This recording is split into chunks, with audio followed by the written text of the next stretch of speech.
If you enjoy this content, please take a moment to rate and review it. Your feedback will greatly impact our ability to reach more people. Thank you. Vic, how's it going? Go well. Got a big weekend with my son's prom this weekend. Awesome. So that's fun. Yeah, he's a senior prom. We're hosting 23 seniors for dinner. Wow. Of course you are. My house can hold, maybe 12. So it can't rain. Yeah, if it rains, right. we're in big trouble. But Yeah. it'll be fun. And so we'll see. You get to see them all dressed up and whatever. Oh, that's awesome. Yeah, it'll man. be fun. That's exciting. Yeah. Hopefully it will not rain. Hopefully we've had all the rain we can handle. I think it's going to stop and then just be beautiful. But that's just me positive thinking. Well, knock on wood for that for you. This was a good week on our end. My dad is rallying again from his latest, health thing, but he's rallying, which is really good. So we're excited about that. And then you went to the GNPCA, Greater Nashville Private Capital Association State of the Market thing last night. That was good. Stuart McWhorter, who is the chairman of ECD for Tennessee. Yep. Interviewed, I don't know their names, a guy from Cambridge Associates who came down for it, and a Raymond James banker. Yeah. So it was good. It was state of the market. And I think, as we talk about every week, the market is pretty chaotic. Yeah. Yeah. But they talked through things, and it was good. More good to see everyone before and after and just catch up. The content was fine, but I like catching up with everyone there. Yeah. Cambridge Associates has a lot of data on the market. So that's and they because we're VCs, I'm a favorite. They made the point that if you stopped allocating to venture in 2009 and 10 and 11, or in 2020 and 2021, you really missed the huge, bounce back or market appreciation. Right. So that I like. Got to be in the game. And you got to be in the game sort of consistently. Got to be in the game. And in the world, it does feel like this was not the most chaotic week that we've had in a minute.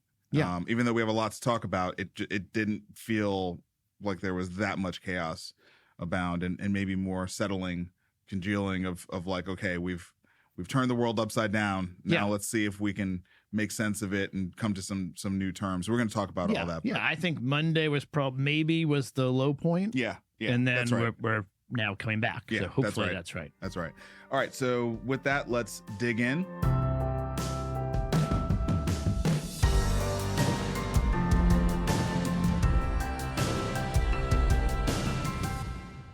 Starting with the economy. So we're going to run through a series of stories to try to capture just all of the craziness that happened in tariff land this week. Because there was a lot. And it was really sort of focused on USA and China. Those were definitely the headline players. I think every podcast that I listen to used the words trade war. So I think that's sort of an official position on where we are. But it also feels like maybe we're about to wind that down and get to some productive negotiations. So the first story you've pulled together here from the Wall Street Journal: Fed tariff fears send Dow down more than 900 points. So blue chip index heads for its worst April since 1932. Yes. So this was on Monday. And there was, of course, tariff fears, but also the fear that Trump would fire Jerome Powell. Right. And that's what people were worried about on Monday. It was down 3%, a little over 3%. Yep. Okay. So then next, tech shares drive stocks higher for a third straight session. The NASDAQ composite is up more than 5% this week on trade deal optimism. So what happened there? Yeah. So this was sort of to not bury the lead through all the different things. By Thursday night, we'd had 3 up days in a row. Right. And I think it's been pretty clear that Trump is maybe not happy with the Fed, but he's not going to make a change. And so that sort of, maybe every president has different opinions of Fed policy, but everyone's much more happy that there's no major change there. And then there's hope that there'll be some kind of negotiated settlement in this trade war. I don't know that there's much data around that, but hope. So some of that hope stems from a sense that we're going to be de-escalating the trade war, Trump is talking about how the 145% tariffs were, probably at the upper end of what we and also I think G said, we're kind of stopping there and we'd like to come back to the table. So there's talks of the two of them meeting before the end of this quarter.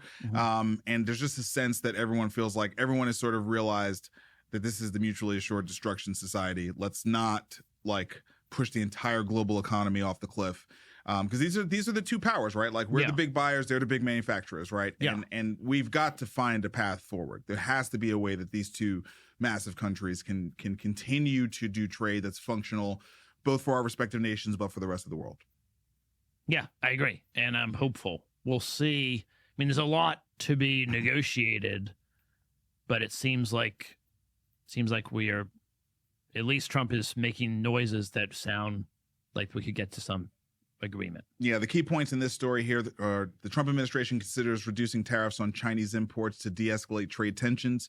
Tariffs could come down to roughly between 50 and 65%, which I think most people have figured out how to factor into their economic model. Most of the people that I've talked to that are impacted by tariffs said they had budgeted for 60%. Right. So the 50 to 65, now you're in the zone. That 100+ stuff was just non-functional. A tiered approach considered 35% levies for items the U.S. deems not a national security threat and at least 100% levies for items deemed strategic to America's interest. And then finally, China signaled it was open to trade talks, but warned it wouldn't negotiate under continued threats from the White House. I mean, of course, that, why would they posture anything different than that? Yeah, that's right. And then Secretary Bessent said that the China tariffs are not sustainable, alongside Trump's comments from the Oval Office. Yeah, and I choose to believe that this was coordinated. I think it is. I would agree. Unlikely that Bessent said anything without Trump being aware of what he's going to say. Good cop, bad cop here. Yeah, that's what I think. That's what I think this was. Good cop, bad cop. Right. So totally agree, but I think also this gave investors some comfort as well, because the investors are constantly looking to Bessent like, hey, are you in control here or what's going on? Right. Yeah. So I thought that was an important, anecdote to point out.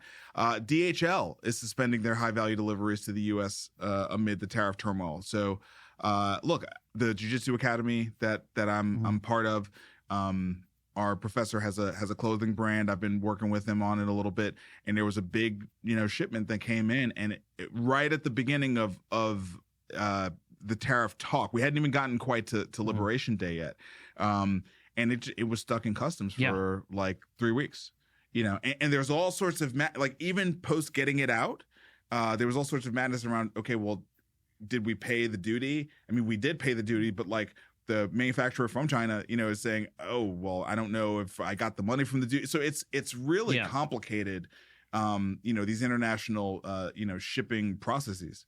Yeah. And it is complicated, and moving it every hour makes it more complicated. Yeah.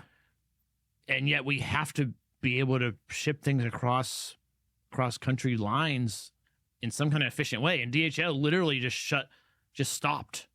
We can't hold this and act like we're going to deliver when we can't. We don't know what the process is. And DHL is a very big international shipper. I think they're the biggest. Yeah.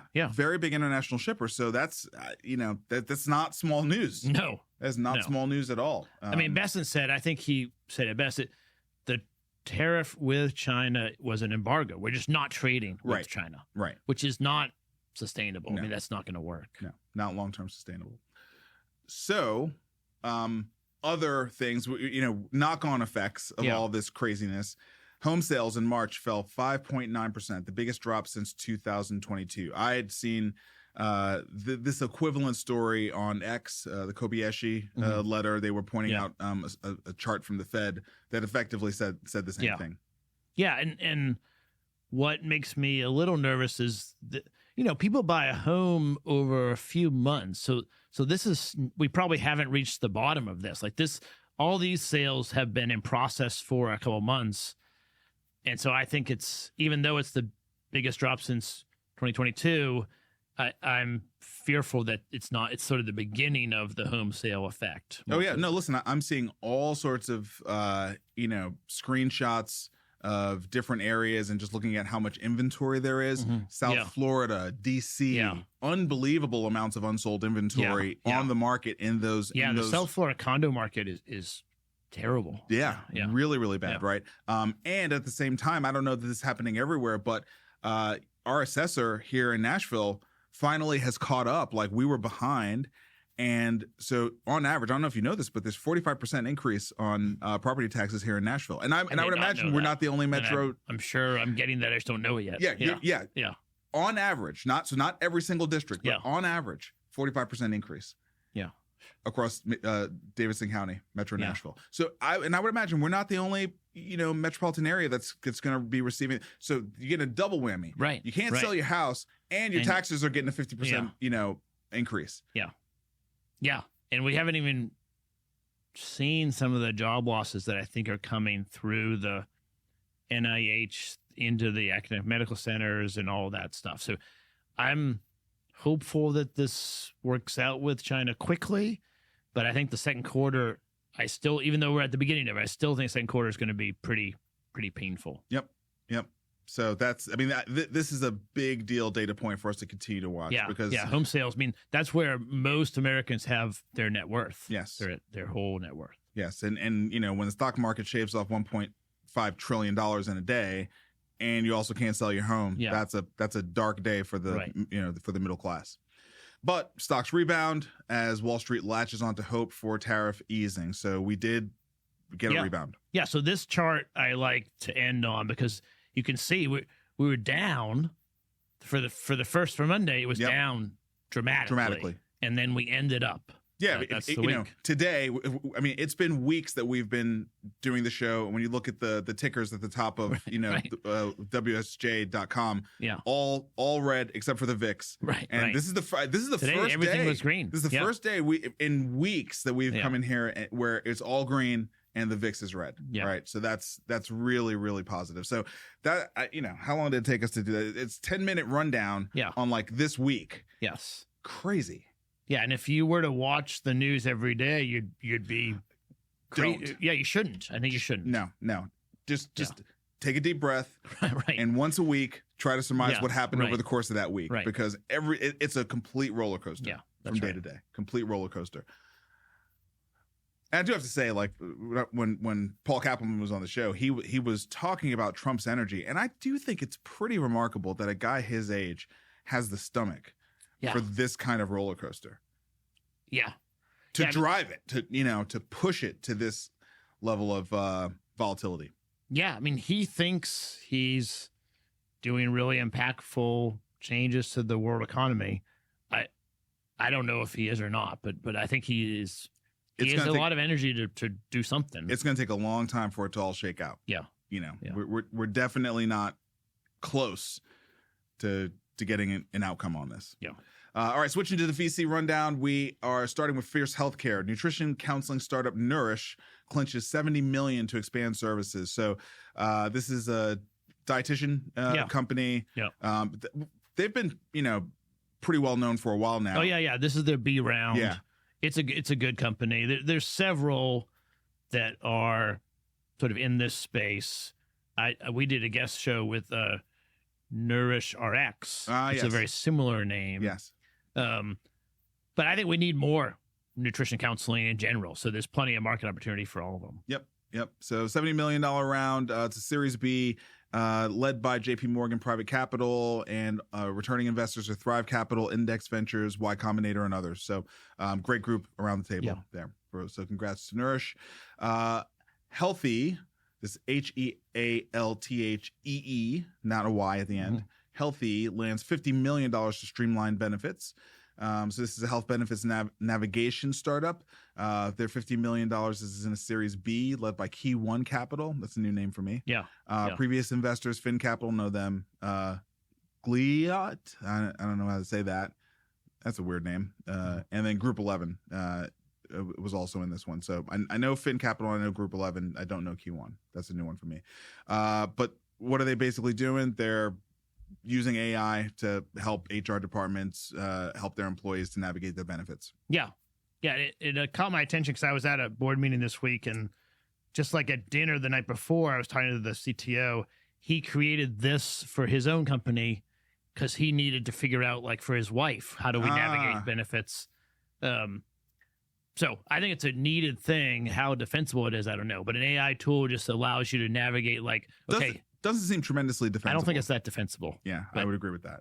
But reading the article, it says that they weren't even thinking about raising a round, and Key One approached them. Yeah. So listen, if you can get capital like that, that means you probably got it at great terms. So good for them. Back to Fierce Healthcare. New startup Superpower scores $30 million to offer personalized health testing. So let's see, they're in the preventive health and longevity space. Exactly. So is this?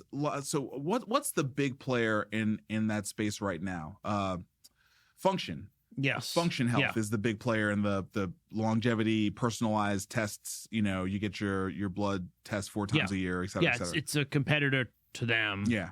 And then Inside Tracker, I guess, would also be part of that group, right? Right. Okay. Yeah. So I think it's, it's a cash pay, and there's a lot of people that are interested in sort of getting more information on all their metrics.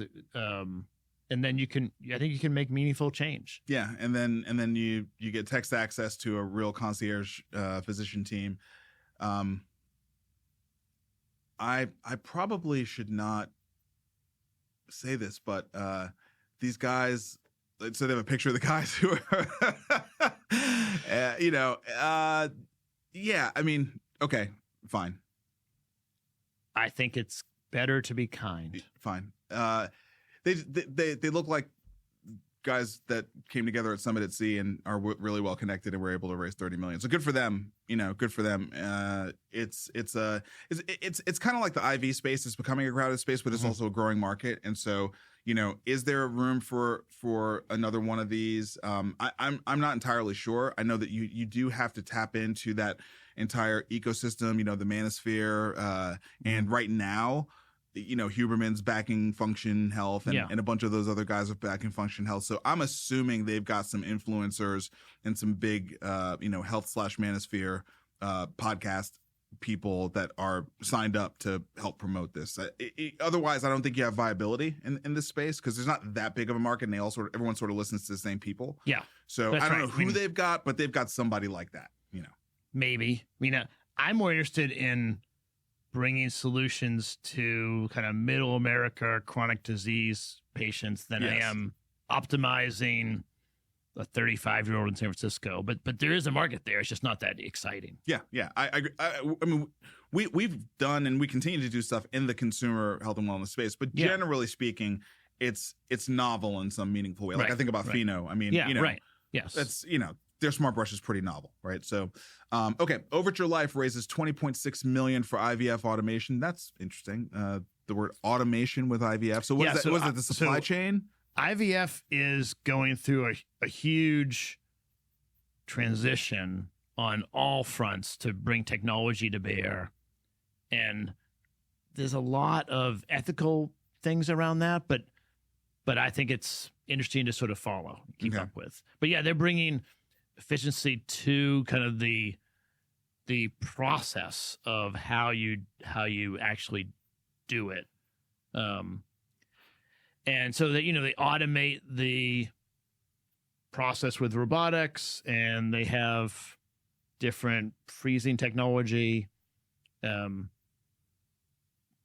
don't know. I think it is interesting. There's a whole bunch of technologies in this space, so. I mean, look. It's got wind at his back because President Trump is pushing it big time, and also, generally speaking, I mean, people are very grateful for IVF when it works, but it also is pretty arduous process. So I mean, it's both going to grow in demand, I believe, and also is a space that needs improvement, like every space. But I think really, IVF it's expensive. It is pretty difficult on the woman's body. Yes, it's hard, and it's not all that successful. And so bringing technology and automation and improving the whole process will make it better, cheaper, faster, more effective over time. When that comes, I'm not sure, but agree. What we got here? Nashville Business Journal. HCA veterans raised $10 million to launch PathPoint Health. I actually didn't even see this. Grant Rutledge. Grant was in my fellows class. Oh, really? Yeah. yeah. He's the CEO. Shit. What is he doing here? It's metabolic health. So, metabolic health is sort of. Oh, Grant, I'm proud of you, man. That's awesome. Yeah. I need to reach out to him. That's awesome. Yeah. So, this is the space that I think is really needed, and they already have.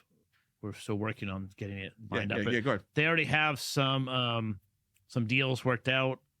I mean, as you would expect, spinning out of HCA. Yeah. With Ascension, probably your other buddy from Fellows, I think, is likely helping with that.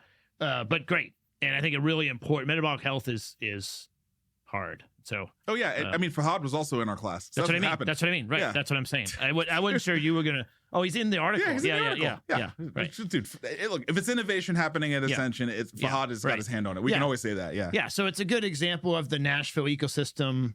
Oh, that's amazing, working. Dude. That's so great. Okay. I don't want to make this podcast boring while I'm gushing over this, but I'm really happy for him. That's fantastic. Because he was a good operator. He was the COO at TriStar. Yeah. I don't know him, but I know what his role was. Good dude. Yeah. I'm glad you pulled that story in. All right, going to Axios Pro. Biolinq raises $100 million Series C for glucose monitoring device. This is a big week in VC funding. Yeah.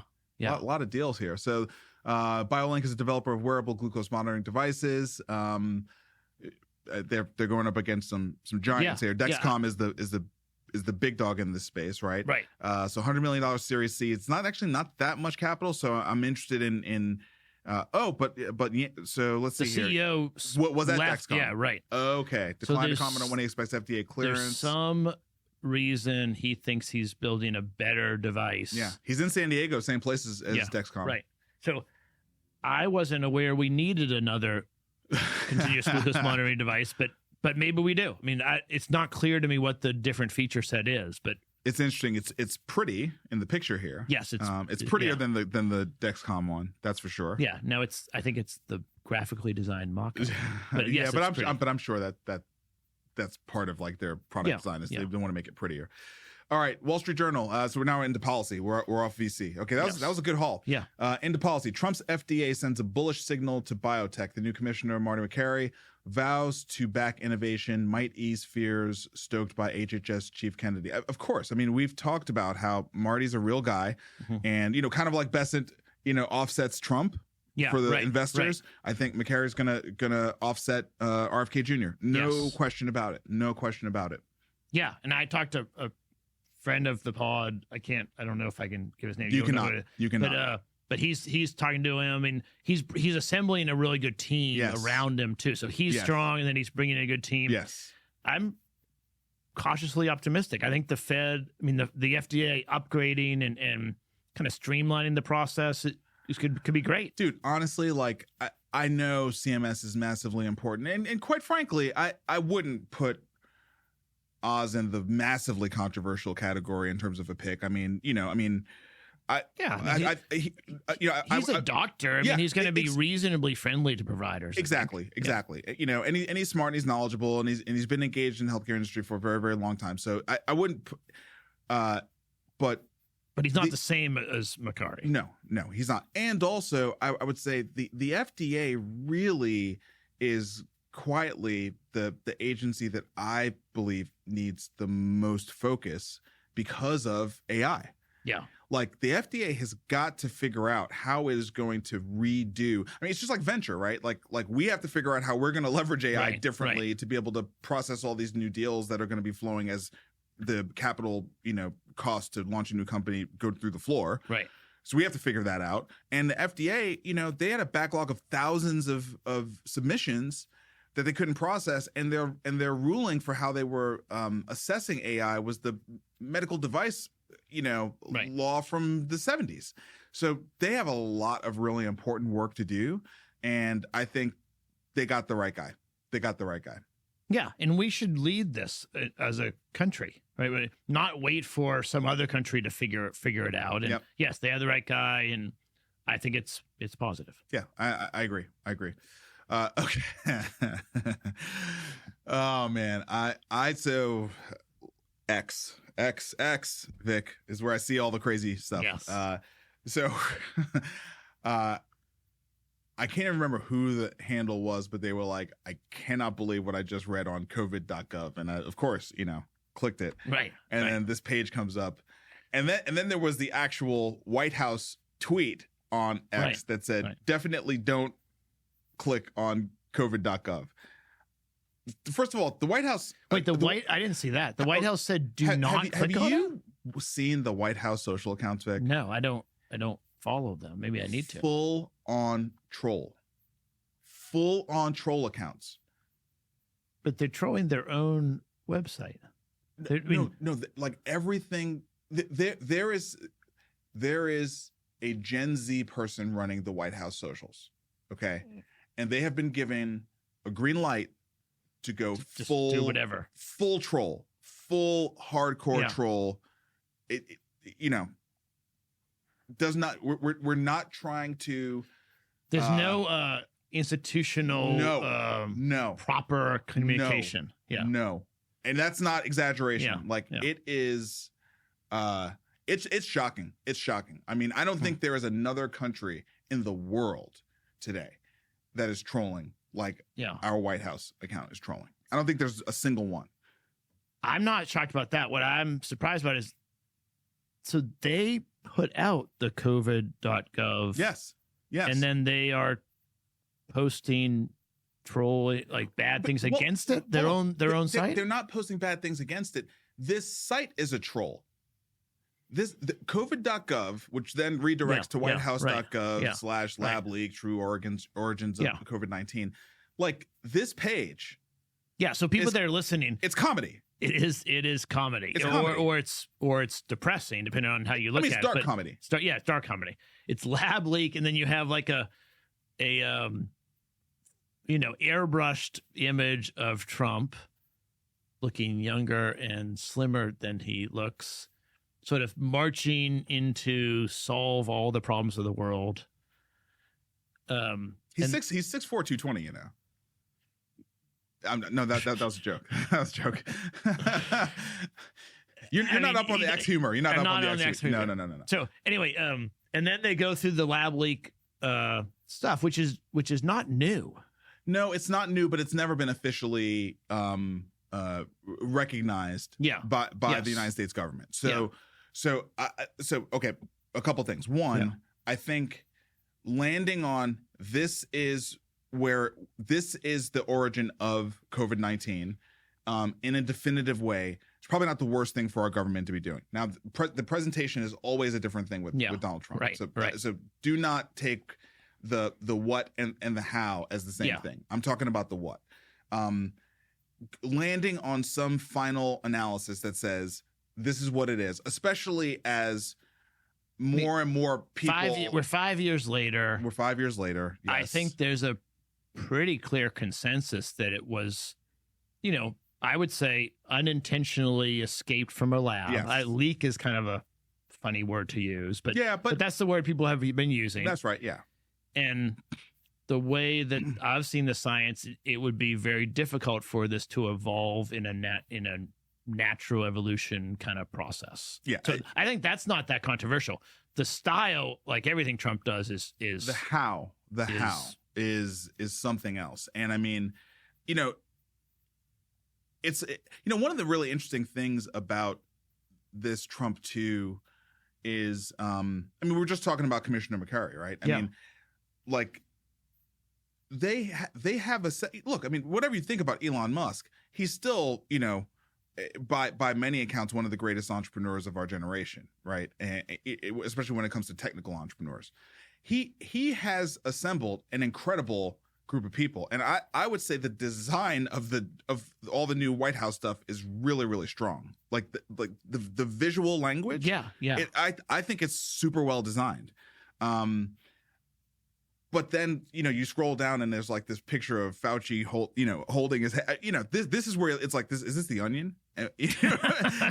Right. Like, is this the Onion or is this the White House website? Right. You know what I mean? Like, so it's a trolling website for sure. Andrew Cuomo, failure. Like, what? Why is that? Why is this That has even nothing to do with why the is topic. that even Right, necessary right. on a page that's talking about the true origins of COVID-19? That's Right. clearly just like we're taking a pot shot. That's all we're doing here. So anyway, I just thought it was both blending something that was probably good and needed, which was a final analysis to say, hey, this is where we are, this is where this came from, but wrapped in this very well designed dark comedic troll page. Like, you know, and that's kind of what we're going to have to expect from our White House. Yeah, and I think it's related to what your comments were about the White House X posts. There's no respect or no sort of proper. There's a certain way that I'm used to our federal government behaving. It's out, and that is gone. Out. And I mean, Fauci made a bunch of mistakes. There's no reason to like throw him into the bus now. He's off. He's exited the stage. He's not around anymore. He's retired. I think it'd be much better for most of America, honestly, for Trump to say, this is what happened and let's move on, as opposed to like do all this like, I don't know, throw raw meat at the extremes and pick fights. There's no reason to pick a fight. He won. He's in the White House. He doesn't need to do that. But yes, that's not his style. So. Yeah. So, I mean, the unofficial trolling policy of White House communications, you know, even down to the press secretary, you know what I mean, is just something I have no desire to get used to. Yeah. Moving to HFMA, Congressional Republicans signal on Medicaid cuts. So I love, look, I'm on the board. I'm very biased. But I've really grown to love the analysis that HFMA is doing in this time. I just think they're so on top of it right now, and really clearly spelling out the categories where the money is going to be, you know, pulled from, the size of the money, so you can start to really understand what the impact, particularly to health systems, is going to be. And so, you know, they've sort of analyzed what the most favored areas of G.O.P. Medicaid savings are. The top category is a reducing in the federal match for ACA enrollees. Emily has been talking about this for a while. $626 billion is projected to be saved in that. $109 billion in work requirements, and then another $22 billion in repealing the managed care rule. There've been a lot of discussions at the House where, you know, key members of the GOP are not for reducing kind of core Medicaid and access to Medicaid, because they know there's no way they'd be able to explain that to their constituents. And so I think it's going to be these types of more systemic changes that are going to be acceptable for passage in the House. Yeah, and they're on leave right now with that coming back next week. Yeah. I think the plan is to try to get some bill by Memorial Day. So this is all going to come to a head in the next month to 2 months. This article, I think, is really helpful. It doesn't really talk about the supplemental payments. No, it doesn't cover that. Which is another concern. That's a big one. But it's also a very complex topic that's hard to put in an article, because who knows what they're going to do. Right. So, I mean, in summary, people that are listening, it's, you know, 800 billion over 10 years, and mostly on the enrollees, work requirements, no match for federal taxes, that kind of stuff. That's a lot of money coming out of the system. Yeah, that's right. You know, when we've talked about, I mean, let's measure it up. $4 trillion. Yeah. You're pulling out 800 billion. Well, it's 800 billion over 10 years, so 80 billion. Okay. But still, that's a chunk. That's a chunk. Yeah. That's a chunk, you know. Wall Street Journal, RFK Jr. unveils plan to phase out artificial food dyes. I think this was universally sort of applauded. Yeah, this is needed, and there's a bunch of states that are thinking about it. It's much better to do it at the nationwide level so that Totally. our food CPG companies can just change. And all the fear, uncertainty, and doubt around, can they find the materials? Can they do this? I don't buy, because they're producing it for Canada and Europe. So they have the recipes already. They just need to turn it on. And this gives all the companies the cover, just that, okay, now you have to do that. And there's no disadvantage because someone makes it in California and someone else makes it in Texas. That's ridiculous. So. No, look, I mean, this is the part of RFK's agenda. It's easy. That is, it's easy, and it's going to be celebrated. And I think the longer he can stay focused on reining in big food, his popularity will continue to be very high. You know, if that's where he sticks, and you know, so far he hasn't jumped on the whole vaccine thing. You know, he has not been focused on that. He's been focused on the food. I mean, he's been industry. talking about autism, but he's done it in a way that is much more science based. Yes. And we're gonna have, I forget if it was 12 or 15 researchers who look into things, and whatever they come up with, which I think we should do. Yes. So I think focus on food, and you'll be celebrated. Yes. RFK for sure. Okay. NPR, in a reversal, the Trump administration restores funding for women's health study. I mean, this, I think, had to be a byproduct of moving too quickly. You know, there's certain things like it's so obvious. I mean, they had a big EO that went out this week around, you know, restoring merit, blah, blah, blah. It was like, you know, it's like they're trying to just kill DEI as much as they can. And everyone saw it. Everyone sees it. I mean, you know, I saw it back when the SCOTUS did the affirmative action decision. Right. So I'm numb to that now. I'm like, fine, whatever. You're going to do what you're going to do. But like the women's health stuff, I mean, it's half the population. What are you doing? Right. What are you doing? It's already ridiculously underfunded. Yeah. Like, yes. And so it is great that they've restored it. Maybe it shouldn't have been cut in the first place, but at least it's restored. So.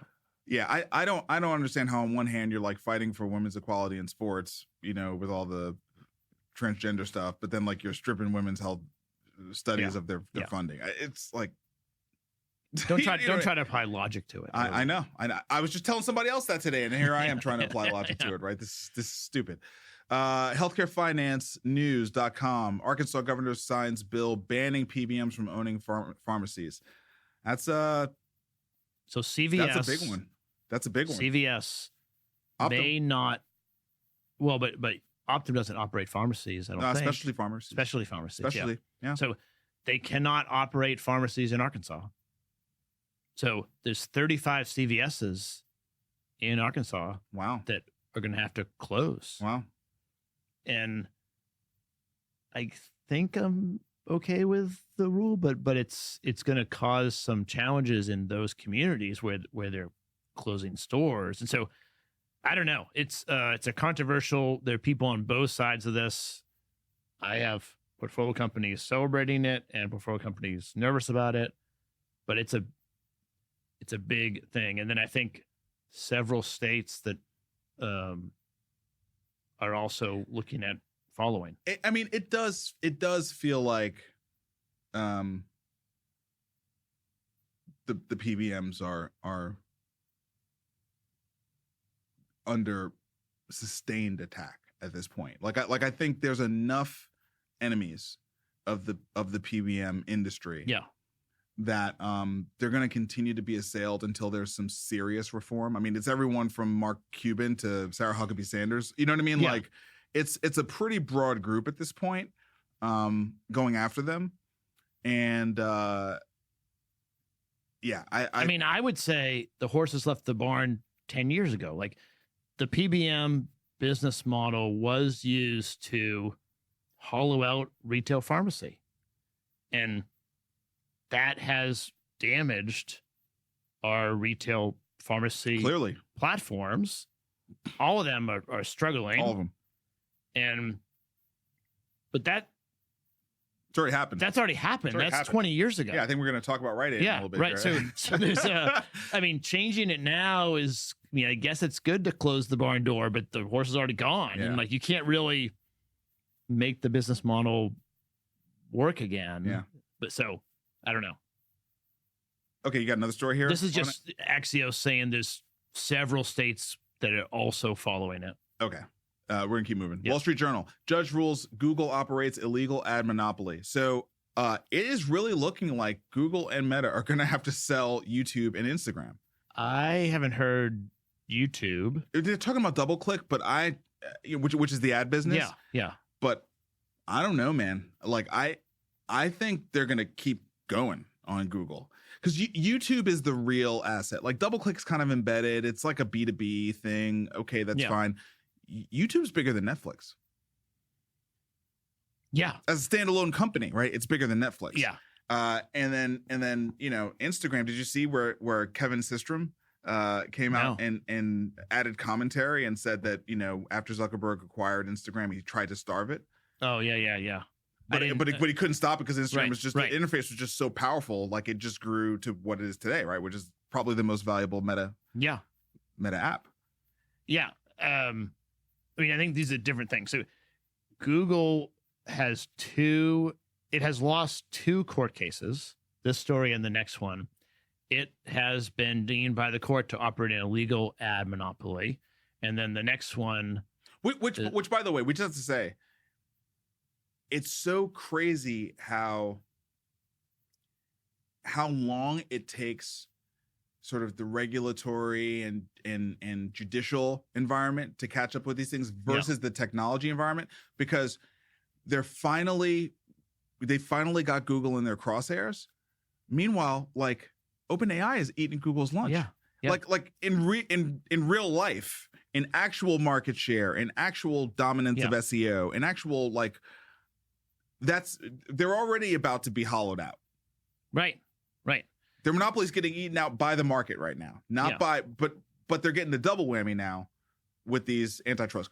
So cases. I had not heard, and I am not sure that spinning off YouTube is going to be the remedy. That's more industry conjecture. So I think they're going to be forced to sell DoubleClick, and I think. Who cares? I mean, it's not a big piece. I think that's my point. Is like DoubleClick is not meaningful. That's what the court found them using unfairly. I don't think it's meaningful.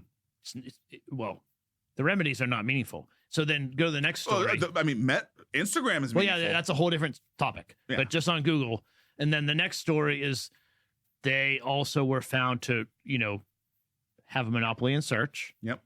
And the government has asked, which they don't now because ChatGPT is eating their lunch. But go ahead.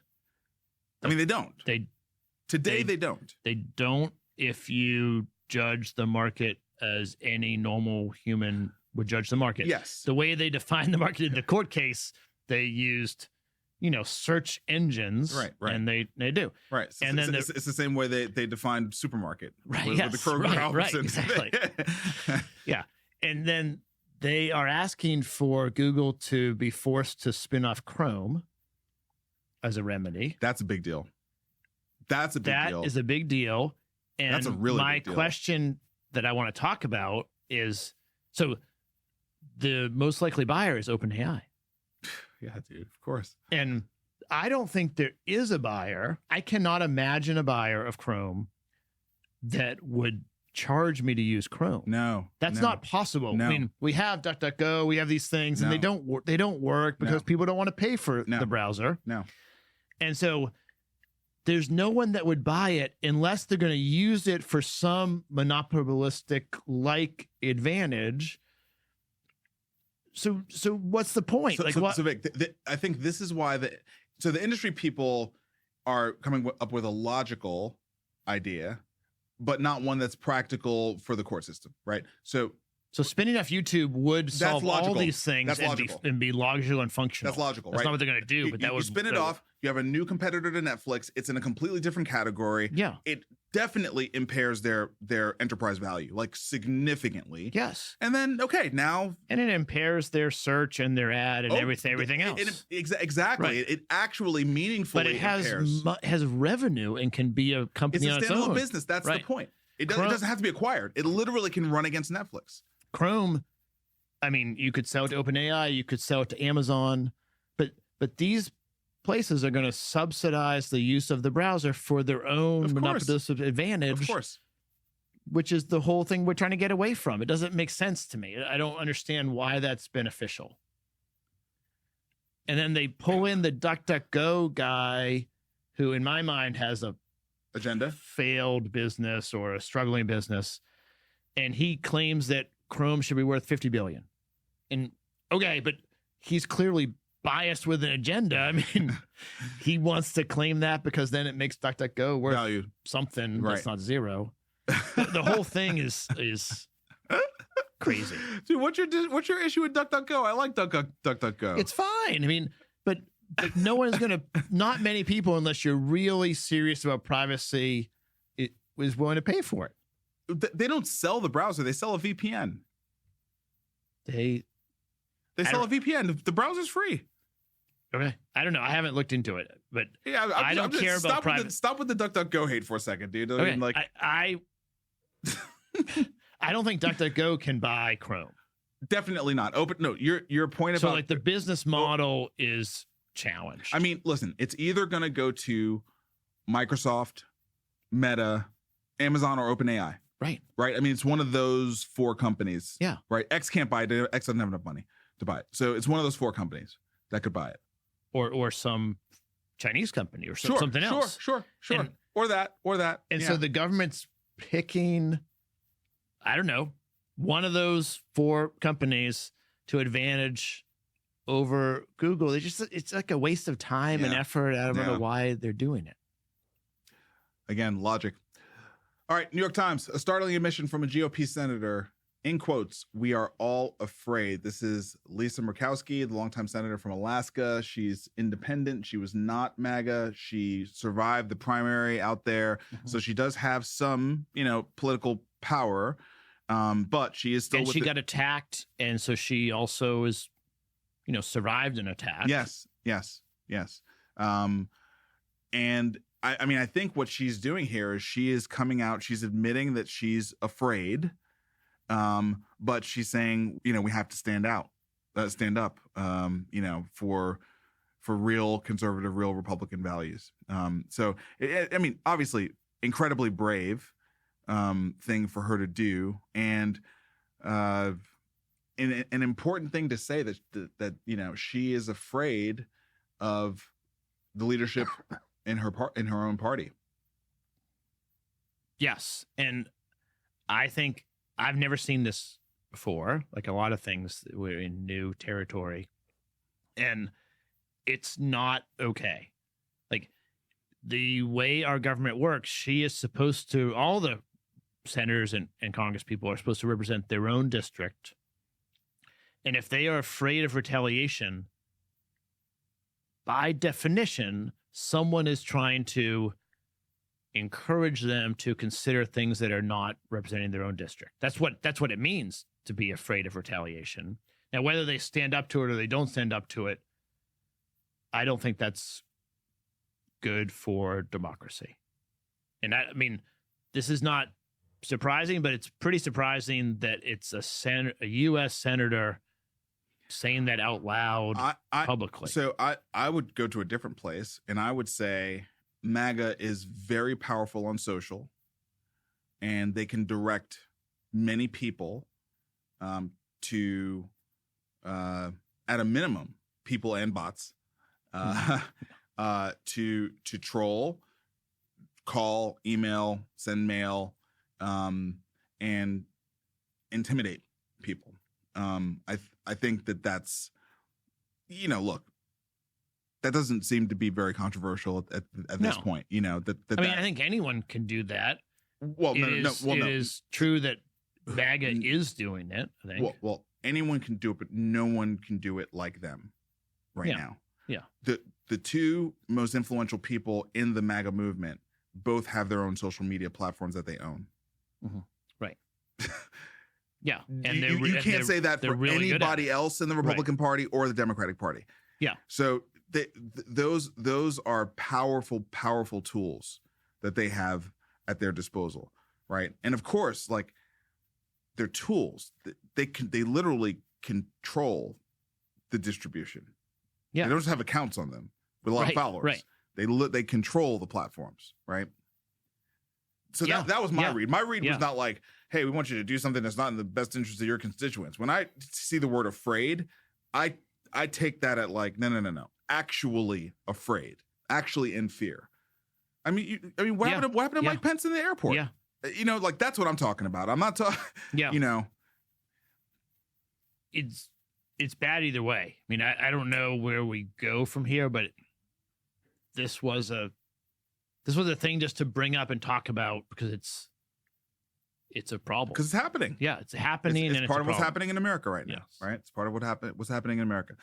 All right, moving to payers. Elevance Health execs seek to ease Wall Street's concerns about elevated MA costs.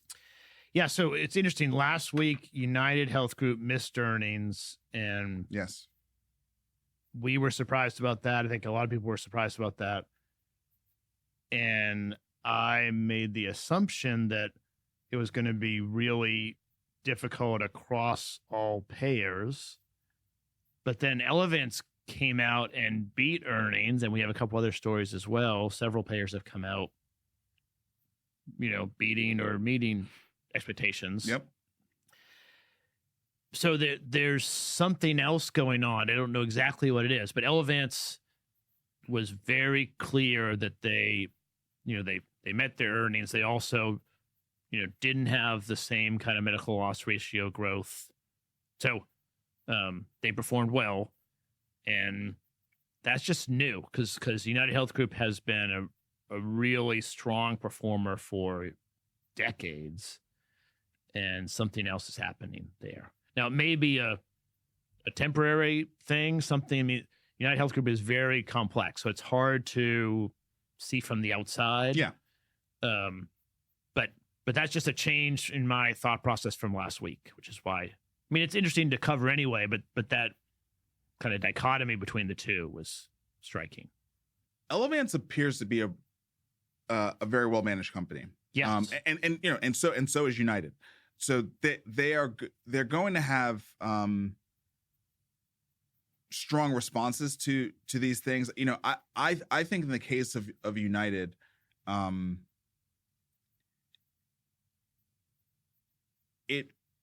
it was almost impossible for them to not have the quarter they had after the year they had. Mm-hmm. And I hate to sort of simplify it that way. Yeah.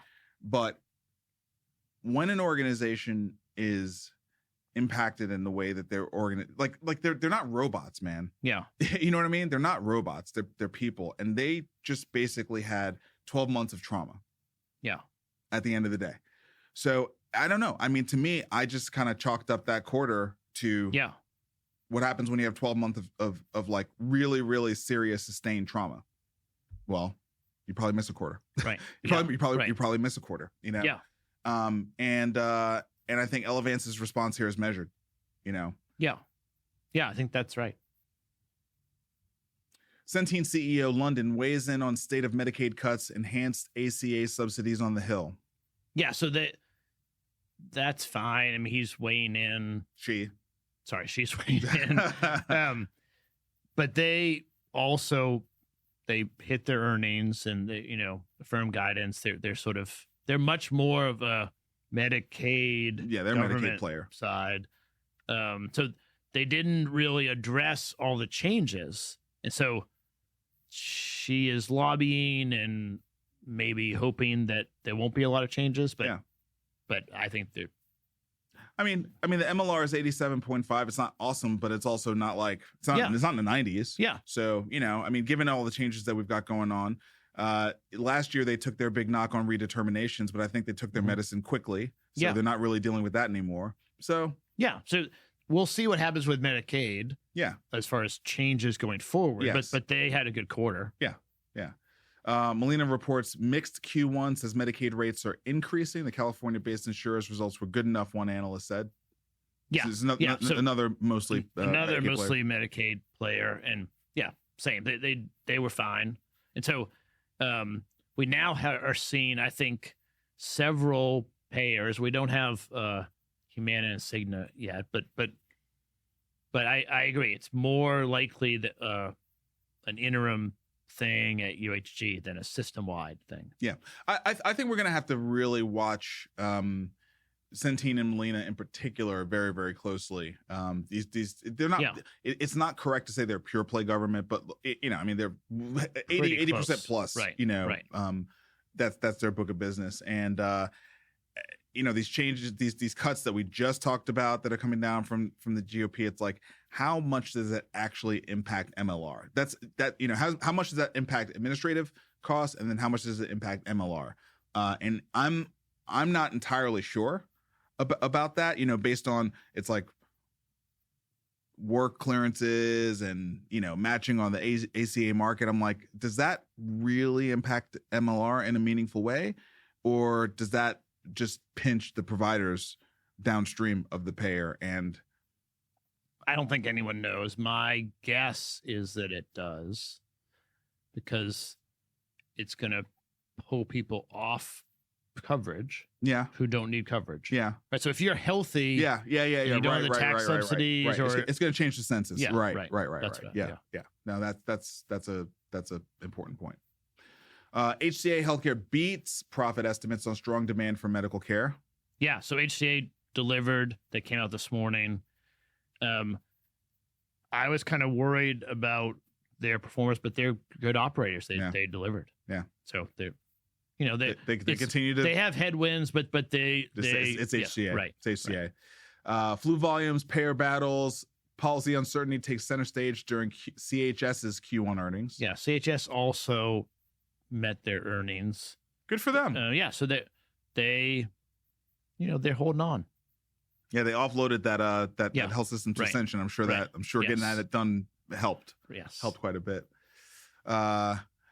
Rite Aid prepares to sell itself in pieces for second bankruptcy. They just got out of bankruptcy last year, right? Yeah, I don't understand why you need two bankruptcies. It's just over my head. But yes, I guess they're gonna go into bankruptcy again. Yeah, it was just in September of last year that they emerged out of bankruptcy. The way I understand it, you agree with your creditors while you're in the protection of Chapter 11, and then you come out and can operate. And something happened, but I don't know what happened, but something. The pro forma didn't land. Yeah, or they were supposed to sell something. Whatever they're supposed to hit didn't happen. Yeah, right. Yeah, I mean, I kind of think about it like a bridge round in VC. Okay, we need a little bit more cash. Here's here's what we're gonna do. Okay, we give them the bridge, and then they miss that too, right? I mean, happens all the time. Yeah, happens all the time. Into pharma, Merck cuts 2025 outlook on tariffs and charges. CEO feels confident in company's current inventory and manufacturing strategy. Yeah, so they are, as we get into pharma, there's much more issues around tariffs. Yeah, of course. That's where they're.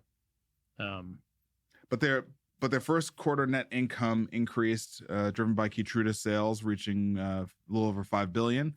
Up from 4.76 billion year over year. So, their flagship stuff is still selling very, very well. Yeah. But it's more the outlook. It's more the outlook, and it's hard to know if they are hedging or really concerned. I don't know that it matters. But you probably have to hedge, right? Yeah, I mean, I don't think you can. Yeah, unlike the HCA, CHS, all these U.S. based companies, they don't have as much exposure. Not that they have no exposure to tariffs, but they have but it's not the same. Right. It's not core to their top line. Right. Not core to the top line. Roche to invest $50 billion in the U.S. manufacturing R&D as tariffs loom. The company said it would export more medicines from the U.S. than it imports once its new manufacturing plant becomes operational. So Roche joining J&J in the U.S. investment game. That's right. So that's the way to try to offset tariffs. I mean, look, which is good. You got J&J, you got Eli Lilly, Novartis, and now Roche. I mean, Trump is going to be able to say, look at all this investment that I've spurred in the first 100 days. I mean, fair play. That's over 100 billion. It's actually 150 billion between those four. 50 billion with Roche, 23 billion with Novartis, 55 billion with J&J, and 27 billion with Eli Lilly. It's 150 billion. And these are good jobs. I mean, it's manufacturing, but it's manufacturing of pharmaceuticals. It's a pretty good job. But there's going to be a timing issue for the Trump administration. I think you can't build the manufacturing plant and hire people as quickly as you can lay off people. So it's going to be narrative wise, right. those are 4 really strong data points, especially they all happened in the first 100 days of his term. And I think as a direct, none of these companies were going to do it otherwise. There's no way you can say these were not a direct result of his actions. That's no way. So yeah, that's we were talking about the ledger of like how effective he's been. I think this is one area. R&D spending from pharma is one area where you can definitely say and tech too. There's NVIDIA. I can't quote it, but NVIDIA is doing something in Houston. It's like $50 billion or some big number like that. That's and then there is some foreign direct investment. At least we know, the Saudis have they're committed, at least working on it. The shingles vaccine appears to lower dementia risk. Yeah, so I put this in the kind of the more about health and us thing. I got the shingles vaccine because I've had shingles and it is rough. You had how old were you when you got shingles? Have I known you when you had it? It was on my wedding day. Okay, so I didn't know you. Okay. You didn't know me. But it's really painful and terrible. You got shingles on your freaking wedding day? Yes. My parents were very stressful at my wedding. Nothing to do with my wife, but but this stressed you out, and you got shingles from that. Yeah, so honeymoon was not as fun as it could have been. No way. Did you get a second honeymoon? Did you make up for it? I mean, I've had several trips, but we didn't have an actual second honeymoon. But that breaks my heart for you, man. Yeah, but it was enough that I remember it now, and so I got the shingles vaccine when I could, and now I think it is giving me protection against Alzheimer's, which is not why I got it, but good. And so there's a study in JAMA that we will link to. This is the journal story. It was a study in Australia. And what age do they recommend you start getting shingles? Is it 45 or 50? I think it's 50. I think it's 50. I'm not sure. Okay. Yeah, I know my doc hasn't talked to me about it, and I'm not 50 yet. So yeah. Okay. Yeah, but I think you should get it. And then it's also I've heard some people have like ear trouble with shingles. Like you get shingles and it goes into their inner ear. I heard one person lost hearing in an ear. But anyway, shingles is bad. Yeah, and so this is the link to this is the actual study, because a lot of our audience would prefer the actual study. Yeah. Okay, great. All right, moving to our AI rundown. So starting with the AP, ex-OpenAI workers ask California and Delaware AGs to block the for-profit conversion of the ChatGPT maker. I don't think that's going to work. Which part? Well, I don't think Delaware is going to do anything controversial right now because they're losing their ass in corporation fees. So I don't think that's going to work. Maybe California does it, but I cannot see Delaware doing it right now. They're too spooked. Yeah. I just think it's something to follow because many of OpenAI's fundraising rounds, the last 2 or 3, require them to turn into a for-profit. I think by the end of this year. Or they claw the money back. Interesting. And it's one thing when Elon Musk and Zuckerberg write letters, because they are competitors, right? But these people have no reason to bother. They do. No, they work there. They know things, and they're worried. I mean, they're former employees. Yeah, it's not quite whistleblowing, but it's in the universe. You know what I mean? It's not quite whistleblowing, but it's in the universe. Well, I think that they actually believe that OpenAI originally was meant to create artificial general intelligence for mankind, and that moving to a for-profit inherently would realign the governance structure. That's the whole reason they're doing it. Of course. And so it's a whistleblower, I guess, or they're trying to stop this transition. I don't know if it'll work or not, but it's something to follow because I don't think it works.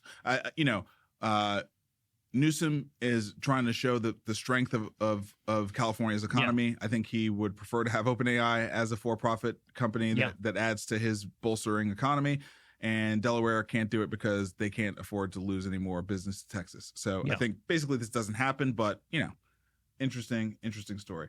All right, moving over to VentureBeat. A new open source text-to-speech model called Dia has arrived to challenge 11 Labs, OpenAI, and more. Who makes this one? So this is interesting because two people raised no money and they built this text-to-speech model themselves in, I guess, a couple months.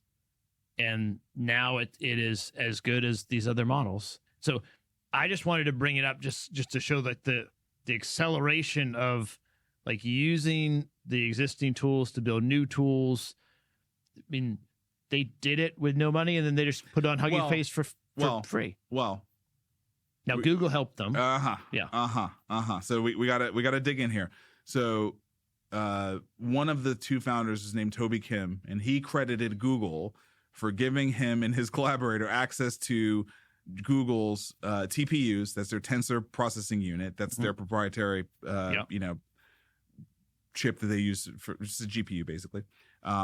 For training Dia through Google's research cloud. So they leverage Google's resources to build the frontier model, right? So like, I mean, it's no money, but they found an ally who handled that part for them. And that's a really interesting way that AI cloud providers can play in this arms race, right? Like they don't need to actually do the work. They can just let smart people leverage their resources to build competitive products to the core, frontier models.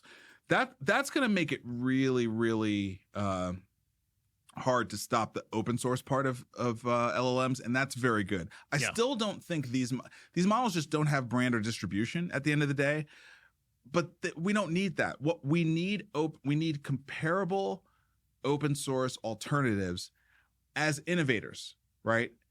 As venture capitalists that we can embed inside of our companies where the licenses are free and clear for total commercial use, not Llama, and quite frankly, not DeepSeek, where in the US we're going to end up having all these issues for embedding a Chinese model in our even if we download it and it's open source and we cut it off from all the original DeepSeek servers, it doesn't matter. Like it's a Chinese asset at the end of the day. We need more American open source models that are not Llama, both for the license issue, but also for the quality of the damn model. It's just not, Llama's not good enough right now.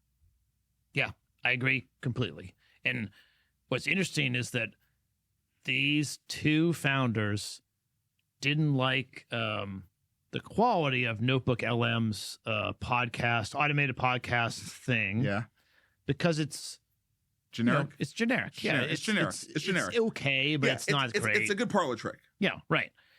And, everyone's picking on Google for being a monopolist, but to their credit, they allowed these two founders to create a replacement for Notebook LM, which is their product, for free. They made the Transformer. And they gave it away. So like what? They made Kubernetes. Like the number of things that Google has made and given away. Android. Yeah. Yes.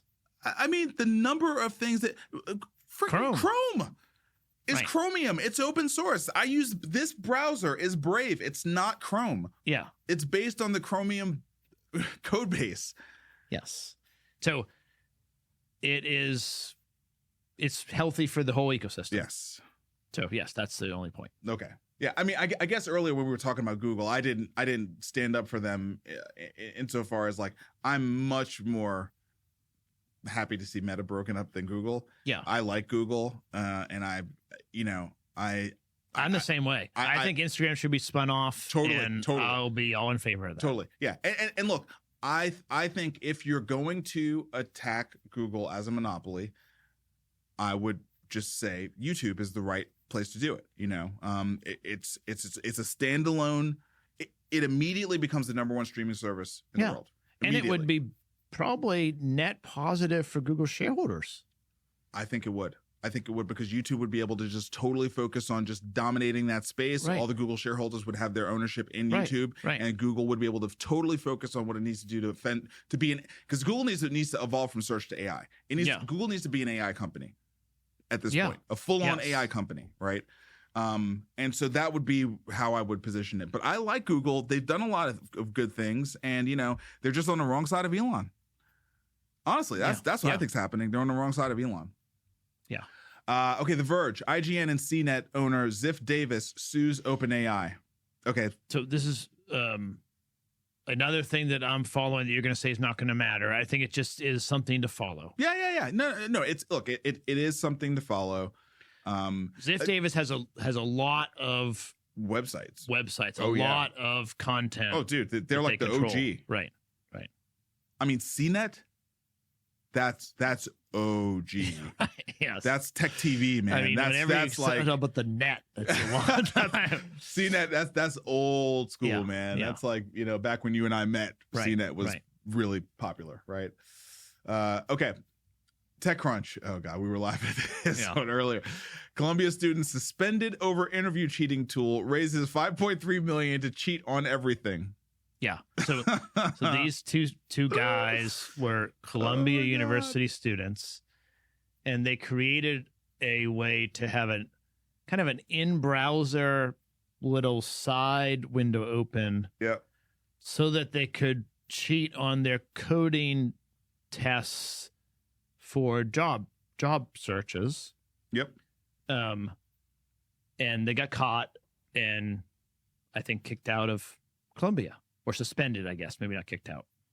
And so they have now launched, they moved to San Francisco, launched Cluely, and the tagline is cheat on everything. And they're using this technology to help everyone cheat on their interviews or cheat on wherever, which I don't know. I guess it's the American way, but it also just feels like another thing that's, our society's going the wrong direction. I don't know. I mean, but there's a real question about this, right? Like, is it, should we be focused on tests anymore? Like that's a real question. Yeah. Should we be focused on tests anymore? We're freaking 2 years away from AGI, Vic. Right. Yeah, I think that's right. That's the question. Is this spell check? Right, yeah. So, yes. I cannot spell. Right, I mean, I think I'm dyslexic. It doesn't matter. I wasn't diagnosed as dyslexia when I was growing up. I can't spell. How's your signature? My signature is terrible. Right. And I forever in school got negative marks on spelling. And then now I don't worry about spelling. Like I read an email. There's 6 words that are spelled wrong. They're all highlighted. I just correct them and move on. And I think they would argue that the AI is the next calculator, the next spell check, the next tool for sort of helping humans focus on what they're good at. And by the way, what kind of world have we given these 21-year-olds to get excited about? I mean, good for them. Raise money to troll all of us. Cheat on everything. Great. I mean, it's a good tagline. I mean, it's clear. A great tagline. Yeah. It's a great tagline. And look, I just, you talk about what direction we're going in. Again, full disclosure, college dropout, went to UVA, just did hip hop, smoked weed, didn't, I wrote about it in my book. I've been talking about this for a long time. So, but when I dropped out, that actually was detrimental because the college degree was actually very valuable in 93. Okay. What we're running into right now between this reorienting of the world, this new world order, the changing world order that we're entering, plus AI, this is going to make the GFC look like, a brownout. Yes, that's right. In terms of the value of these degrees. Yeah. And so I don't know, man. I don't know. Listen, I have one son is a sophomore in college, one who's about to go to college.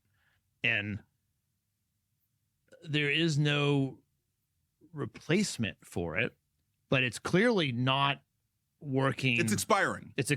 Yeah, it's not expiring insofar as its role of maturing these young people socially, right? Move away, getting them out of the house, interact with other people, live on your own, but in a reasonably controlled place where I know there's food available for my son at Tulane. That's right. He's not going to starve. That's right. Where if I send him to New Orleans by himself, there's a decent chance he wouldn't be able to find food. So there's all these like societal safe bubble lessons you can learn over the course of the 4 years. You know, have some responsibilities where it's literally on you to get them done. If you don't get them done, you can't blame mom or dad. Right. You can't blame the teachers because this institution's been here for 100+ years. So, you know, like they ain't going to change. Yeah. You either sink or swim. So there's all of those things about it that are good, but the actual information you're learning, okay, and the value of the degree, those two things. Let's separate those two things.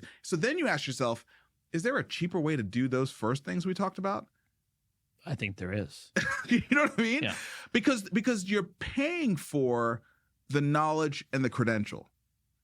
The other things are amenities. Right. But that's not the core value when Harvard tells you you're going to pay, you know, $500,000, right? Over the course of the 4 years that your kid is going there. Yeah. That's right. And when I say there's not a good replacement, there's an implied value in the price, and there's an attraction of like-minded students from around the world that show up there. Sure. And if you don't have that center of gravity or that thing, there's nothing to pull everyone to New Orleans, Boston, Nashville, wherever, around a common thing. And so I don't think college and university I think it is expiring, but I don't know what the next thing is. Yeah, I think it's an incredible opportunity for innovation and entrepreneurship. You know, Biology with his network, state stuff. He created like some network state fellowship where he's offering like 100K grants or whatever to people to like just come live and build a network state. And in that case, he's paying you. Yeah, you're not paying him, right? So I'm like, couldn't we like organize some space and some learning tracks and some outcomes, and on the other side you come out with some IP you own. I can think of a bullet point list. Here's some IP you own. You're gonna get jacked. You're gonna learn how to totally shop for yourself and how to cook. You're going to learn how to date and how to, meet somebody in real life. And you're going to walk out with like your first business. The business could fail, but like you will have totally built a business. Right. And you pay, I don't know, 20 grand a year. Right. You don't have all this debt for all that. Yeah. I mean, Palantir, you see Palantir saying that you can come out of high school to Palantir and they'll hire you and they teach you everything. They'll teach you everything. Sure. Yeah. Why? Of course. So anyway, I mean, I think, and I love these kids' faces, right? Good, like good for them. And I mean, if this is the path that Gen Z takes, I'm totally cool with it because the world we have set up for them is a freaking joke. Yeah, it is a joke. So like, good for them. Cheat on everything. That was a diatribe, man, but whatever. All right, TechCrunch. Chinese AI startup Manus, this is your favorite. Yeah. You love them. I can't even get into the app. Reportedly gets funded from Benchmark at a $500 million valuation. Yeah, $75 million, 500. And it's interesting that Benchmark, which is one of the oldest and best known U.S. Right? Yeah, is investing in a Chinese company. Well, it's not interesting because Bill Gurley is. He's pretty pro China, man. I mean, like, have you listened to BG2? Yeah. He's not like that fond of this whole China thing that we're doing right now. Yeah, and Manus is great. I mean, it is the first agent that I think really works. So I think it's a big deal. I think it's a big deal. Yeah. I'm waiting for. I've kind of decided at this point. My world is inside of Google Workspace. Yeah, that's the reality. My world is inside of Google Workspace. It's where my email is. It's where all my docs are. I've been organizing stuff there. It's where all my assets are for well over a decade, both on Jumpstart and personally. Yeah. I'm just waiting for I'm waiting for Gemini 2.5 is badass. Yes, exactly. It just does. They don't have that. packaged into an agent yet. Exactly. I'm just waiting for them to get their agent act together. And then also I'm looking at things like Claude that are integrating with Google Workspace, right? Like, but I've just kind of decided if data is how you're going to make this thing, it's got to integrate with Google Workspace because that is where all my data is. That's where Manus integrates with Google Workspace. It does? Yeah. I have it connected. Oh, really? Yeah. It pulls your emails and your docs and all that kind of stuff? Not emails, but the docs. Yeah, see.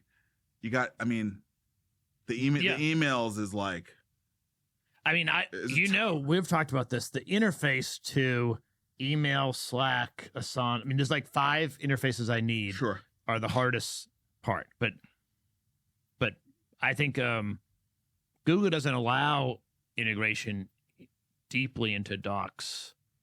I think on purpose. Yeah. So you can't get an API into that unless you're Google. Yeah, but now every app you open with Google, it's like, let Gemini talk to your stuff. Right. Which is great. I mean, it's great. Distribution is still a superpower. Yeah. And it is still a superpower. There's Microsoft distribution and Google distribution in America. Basically. Yes. Those are the two. Yes, that's right. Okay. New York Times. China has an army of robots on its side in the tariff war. Enormous investments in factory equipment and artificial intelligence are giving China an edge in car manufacturing and other industries. No duh. Yeah, so for a long time, I have, and everyone has been pointing to China's demographic problem. And that's right. They don't have enough people. But they are getting really strong with robots. Old logic. I don't know if they need it. Isn't that old logic? Yeah, it's old. It's old thinking. That was where the first principle was: the foundational unit of productivity is the human being. Yes, and that is no longer the truth. That's not a first principle. That's not a first principle anymore, right? Yes. So I'm tired of people talking about the birth rates are going to like decline society. I'm like, what do you mean? Well, what is it? Are we going to have AGI and robots taking over all the jobs? Like, which one is it? Which one is it? Yeah, I mean, so we're going to have next week Ben Lytle as a guest host. He's great. He did Silver Sneakers, CEO of Anthem. He makes the claim that the birth rate reduction sort of is one of the factors driving the robotics and AI growth. Sure. It's all intertwined, but that's the new birth rate reduction plus increased diagnosis of autism plus increased mental health issues plus you know what I mean? Like it's myriad factors, right? It's myriad factors. Like we just are going to have less productive humans. Yeah, and so China is, I think they're ahead of us. More prepared than we gave them credit for. Right. Yes. More prepared than we gave them credit for. All right, final story. Wall Street Journal. In a first, scientists sent quantum messages a record distance over a traditional network. Breakthrough brings down the cost of quantum communication and integrates it into, this is important, existing infrastructure. They were able to achieve quantum communication across 158 miles using existing fiber optic cables. So they didn't need all the like expensive cryogenic cooling to move these qubits across fiber optic networks. Yeah. It's a big deal. This was like there were a lot of stories this week that were interesting. This is the one that I think is just, really changes the game again. Quantum computers are quickly coming into reality. They're becoming real. I mean, it was 6 months ago we were talking about the first chips. Yes. And now not only are they using quantum to send messages, but as you pointed out, it's integrated into the existing infrastructure, which just dramatically changes sort of the adoption, obviously. Yeah. And so this article was really, really important. So I'm really appreciative that you found it. A few things. One, not needing the super expensive, crazy looking cryo machine that looks like it's out of Metropolis. Right. Okay. So that's one. That's like mind blowing. Right. To me, that's the equivalent of like DeepSeek. Right. Yeah. Being done without a single NVIDIA chip. Yeah. Okay. Like, where now all of a sudden you can do this anywhere. Right. Yeah. So that's the first thing. The second thing is everything I've been reading about quantum has all been focused on these crazy looking Metropolis computers crunching everything, not communication, not transporting, packages of information in a quantum package, right? Which they call a photon, right? Yeah, like sort of a process, like a chip processing information. Yeah. Like that's not what I've been reading about, right? I've been reading about just we're going to use these quantum computers to destroy cryptography. Yeah. Where in fact, this is actually talking about quantum encryption. This is talking about a next level of encryption capability for data across our existing fiber optic networks. Yes, which would be dramatically, exponentially safer and cheaper and faster. So everything about this article got me super excited about quantum, right? Because it feels like it's not going to be this kind of like Microsoft only game. I mean, it was Toshiba. These are researchers at Toshiba who pulled this off, right? This is, I mean, when was the last time you heard the name Toshiba? Yeah, I didn't know they were still around. Yeah, right. You know, so that like this is really, really, really an exciting development, and I hope it's not just like this thing that gets put into a drawer. Well, and I mean, goes they away published somewhere. it in Nature, and I would expect that other people will try to replicate it. Yeah, and it's a big deal. They're talking about like 18 to 24 months. So everything is just happening very quickly. It's all just compressing. It's all compressing. And then you know, also because of the difference of qubits versus bits, I think you're also getting a lot more information across these, you know, these fiber optic cables. Yeah, which then increases the overall capacity of everything. Right? So you can put Netflix times 100. Like that's. Yeah, I don't know even how to use all that capacity, but but we you can know figure what? it out. We can figure it out. Yeah, Parkinson's law. We will figure it out, right? You know what I mean? We will expand anything to the time and space we're given, right? So and there's a lot of healthcare applications that need significant speed and no low latency and data. Yeah, so that could be good. We might be doing surgeries from a distance. Yep, which we haven't been able to do because of the latency issues. Yeah, so. Man, what a time to be alive, man. Exciting. What a time to be alive. Lots going on, a lot of scary stuff in the news, but also exciting stuff in the news. What a time to be alive. It's crazy. Happy to be going through it with you. Yeah. Sad I'm going to miss the episode with Ben next week. So I expect you will crush it. Yes. And other than that, I will see you next week, my friend. Yeah.